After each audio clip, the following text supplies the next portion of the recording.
রাসেল ঢাকার একটি মধ্যবিত্ত পরিবারে জন্মগ্রহণ করে। ছোটবেলা থেকে নামাজ রোজার শিক্ষা পেলেও কৈশোরে পা রাখার পর ধীরে ধীরে সে নামাজ, কোরআন এমনকি পরিবারের পরামর্শ থেকেও দূরে সরে যেতে থাকে। নতুন বন্ধু, আধুনিক জীবনধারা, সামাজিক যোগাযোগ মাধ্যমে বোধ হয়ে সে ভুলে যায় তার সৃষ্টিকর্তার কথা। প্রথমে ছোটখাটো মিথ্যা বলা, পরে গোপনে হারাম কাজের প্রতি আসক্তি।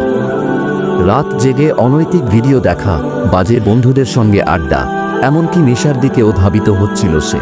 তার মা বারবার বলতেন, বাবা, আল্লাহ আমাদের সব দেখছেন, তুমি নামাজ পড়ো, কিন্তু রাসেল হাসি ঠাট্টা করে এড়িয়ে যেত।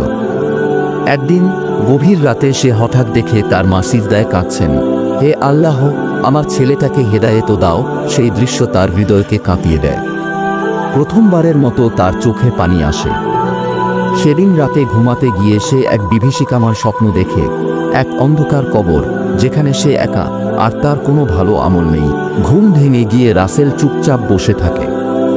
সে ভাবতে থাকে, আমি যদি সত্যি আজ মারা যাই, আমার অবস্থা কি হবে? সেই ভয় আর তার মায়ের কান্না তাকে ভিতরে ভিতরে গলিয়ে দেয়। সকাল হতেই সে প্রথমবারের মতো করে নামাজে দাঁড়ায়, তার চোখ ভিজে যায়। সে আল্লাহর দরবারে বলে, হে আল্লাহ, আমি ভুল করেছি, আমি ফিরে আসতে চাই, আপনি আমাকে ক্ষমা করুন। এরপর শুরু হয় তার বদলে যাওয়ার গল্প। সে বন্ধুদের সঙ্গ ত্যাগ করে ইসলামের শিক্ষা নিতে শুরু করে। নামাজ, কোরআন, দান খয়রাত সবকিছুতেই সে নিয়মিত হয়ে ওঠে।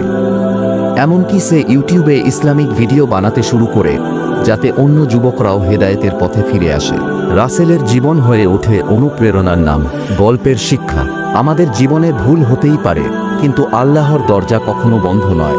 রাসেলের মতো আমরাও যদি সত্যিকারে অনুতপ্ত হই, তবে আল্লাহ আমাদের ক্ষমা করবেন এবং নতুন জীবন শুরু করার সুযোগ দেবেন।